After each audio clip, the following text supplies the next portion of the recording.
जय श्री कृष्ण। मैं ऋतुराज शर्मा और हम निरंतर कार्तिक मास में एक अध्याय की कथा रोज कर रहे हैं और 8 अध्याय तक अभी तक हमने कथा की है। आगे की जो अध्याय है उन पर आज चर्चा करेंगे। 9वां अध्याय जो पद्म पुराण में आया है कार्तिक मास का, वो इस प्रकार है कि भगवान पृथु ने नारद जी से पूछा कि ये तुलसी की उत्पत्ति कैसे हुई और इसकी क्या कथा है, इसके बारे में आप हमको बताएं। तब नारद जी ने कहा कि बड़ा अच्छा प्रश्न है, इसके बारे में एक विशेष कथा है, इसको सुनो। नारद जी ने कहा, एक समय की बात है, एक बार जितने भी देवता थे वो सब देवता और उनका प्रतिनिधित्व इंद्र ने किया और देवताओं के गुरु बृहस्पति जी ये सब भगवान शिव से मिलने के लिए आए। मिलने के लिए जब आगे आए तो भगवान महादेव तो लीला के स्वामी हैं, उन्होंने ऐसा मन में रचना की कि चलो थोड़ा आनंद लेते हैं, थोड़ी परीक्षा करते हैं। तो एक अवधूत का रूप लेकर के और इंद्र और बृहस्पति के सामने महादेव कैलाश पर्वत पर आते हैं। जैसे ही वो आए हैं तो इंद्र ने प्रणाम नहीं किया और बृहस्पति ने भी प्रणाम नहीं किया। तो अवधूत बनकर के आए भोलेनाथ ने कहा कि तुम दोनों कौन हो और कहाँ जा रहे हो, किस उद्देश्य से जा रहे हो। तो इंद्र ने कहा कि आप कौन हैं, हम कहाँ जा रहे हैं, क्यों जा रहे हैं, आपको क्यों बताएं। बात भी ठीक थी, क्यों बताएं, लेकिन ये बात इसलिए गलत हो गई क्योंकि यहाँ इंद्र अभिमान से बोल रहे हैं कि आप कौन होते हैं हमसे पूछने वाले। तब भगवान को थोड़ा क्रोध आया। इधर इंद्र ने अपना वज्र उठा लिया मारने के लिए, बोले साधारण आदमी मुझसे पूछ रहा है कि मैं कहाँ जा रहा हूँ। तो भगवान अपनी माया से महाराज अपनी शक्ति को प्रकट करते हैं और इंद्र का जो हाथ है वज्र लेकर के वो वहीं स्तंभित हो जाता है। बृहस्पति समझ गए कि ये साधारण नहीं है, ये अवधूत जो है वो जरूर महादेव है और उन्होंने प्रणाम किया। बोले महादेव गलती हो गई, अपराध हो गया, क्षमा करें इसको, इस इंद्र को क्षमा करें। महादेव ने कहा कि आपकी बात ठीक है, हम इसको क्षमा करेंगे, लेकिन ये जो क्रोध आया है मेरी आंखों में, इस क्रोध का हम क्या करें। तब बृहस्पति ने कहा कि इस क्रोध को आप, इस अग्नि को आप समुद्र में फेंक दीजिए। उस अग्नि को समुद्र में, गंगा सागर में जब फेंक दिया गया तो वहां एक बालक उत्पन्न हो गया। उस बालक को लेकर के और समुद्र भगवान के पास में आया, महादेव के पास। बोले हे नाथ, ये बालक आज आपके तेज से उत्पन्न हुआ है। और जब उस बालक को महादेव ने देखा तो आंखों से अश्रुधार बहने लगी, प्रेम आया महादेव को। तो भगवान ने कहा कि इसको देख करके मेरी आंखों से जल गिर गया, इसीलिए आज से इसका नाम जलंधर होगा। अब भगवान का पुत्र स्वरूप ही हो गया। सब देवता जय जयकार करने लगे, बोले चलो अच्छा है, समाज में कुछ अच्छा होगा। अब उसके बाद वो थोड़ा जब बड़ा हो गया तो उसका विवाह काल नेमी की कन्या वृंदा के साथ हो गया। तो यहाँ तक की कथा 9वें अध्याय में आई है। 10वें अध्याय की चर्चा में ये कथा आई कि जब भगवान ने ही उसका अभिषेक कर दिया कि आज से तुम शासन करो, तो बड़े भाव से जलंधर शासन करने लगा।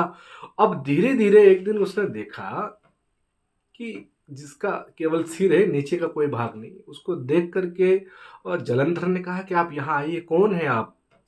तो उसने कहा कि मैं राहु हूँ और मैं काफी समय से भ्रमण कर रहा हूँ, लेकिन आपने मुझे कभी देखा नहीं। तब जलंधर ने कहा कि आपकी ये स्थिति किसने की, मुझे पूरी बात बताइए।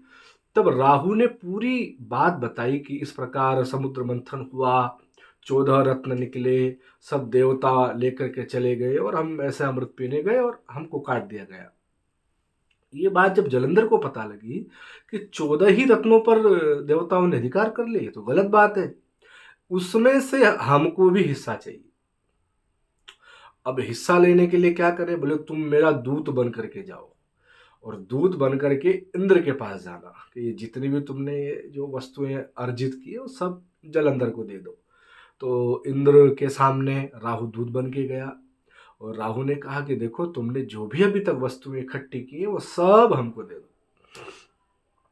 इंद्र ने कहा ये कोई हमने दान में थोड़ा ही ली है, पुरुषार्थ तो बराबर किया है, देवताओं ने भी बराबर पुरुषार्थ किया है, राक्षसों ने भी बराबर पुरुषार्थ किया है। तो भगवान नारायण ने जो हमको देना था सो हमको दिया, तुमको देना था तो तुमको दिया।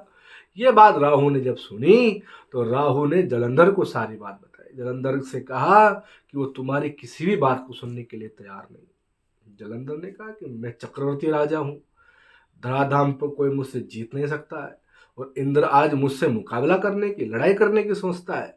तब जलंधर ने अपने शक्ति बल से महाराज 2 राक्षसों को भेजा, जिनका नाम शुंभ और निशुंभ था।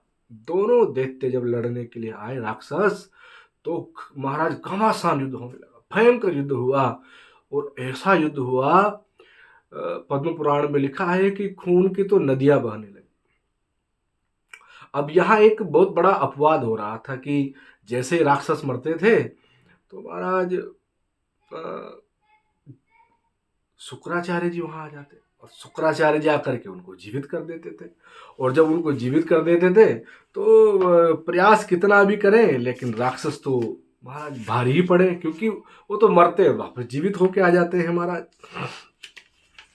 तो महाराज ये बात जब देवताओं को पता लगी तो देवताओं ने कहा कि ऐसे तो हम कैसे जीतेंगे। तब बृहस्पति ने कहा कि एक काम करते हैं, अब जो भी कोई हमारा देवता मूर्छित हो गया तो उसका भी हम समाधान करेंगे। विंध्याचल पर्वत में वहां जाएंगे और हिमालय पर जाकर के जड़ी बूटियां लाएंगे। तो महाराज वो जैसे ही कोई देवता बेहोश होए, क्षतिग्रस्त होए, मूर्छित होए, तो देवता लोग जाएं और जड़ी बूटी ला करके और उसको ठीक कर दे। तब शुक्राचार्य जी और राक्षसों ने भी सोचा कि चलो हमको तो शुक्राचार्य जी ठीक कर रहे हैं, ये देवताओं को कौन ठीक कर रहा है, ऐसे तो युद्ध चलता ही रहेगा। तो महाराज भयंकर युद्ध होने लगा। तो अब तो राक्षसों ने, पद्म पुराण में लिखा है कि उस पूरे हिमालय के उस भाग को ही जहां खूब जड़ी बूटियां होती थी, उस पर्वत को ही समुद्र में छुपा दिया हुआ। और जब समुद्र में छुपा दिया तो देवता अब जीत नहीं सकते थे। तो शुंभ निशुंभ के आगे सब घबरा गए, और शुंभ निशुंभ ने वहां आकर के अपना डेरा जमा दिया। अमरावती में सब देवता निवास कर रहे थे, अमरावती को छोड़ करके और महाराज मेरू पर्वत की गुफाओं में सब देवता भाग करके शरण लेते हैं। और अमरावती पर शुंभ निशुंभ का शासन होता है। शुंभ निशुंभ का शासन मतलब एक तरह से आप मानकर चलिए जलंधर का ही शासन अमरावती पर हो गया है। तो इस प्रकार ये कथा, बड़ी सुंदर कथा आई है। तो अभी तक हमने 9 और 10 अध्याय की कथा संक्षिप्त में कही है, आगे की कथा हम फिर कहेंगे। सादर जय श्री कृष्ण।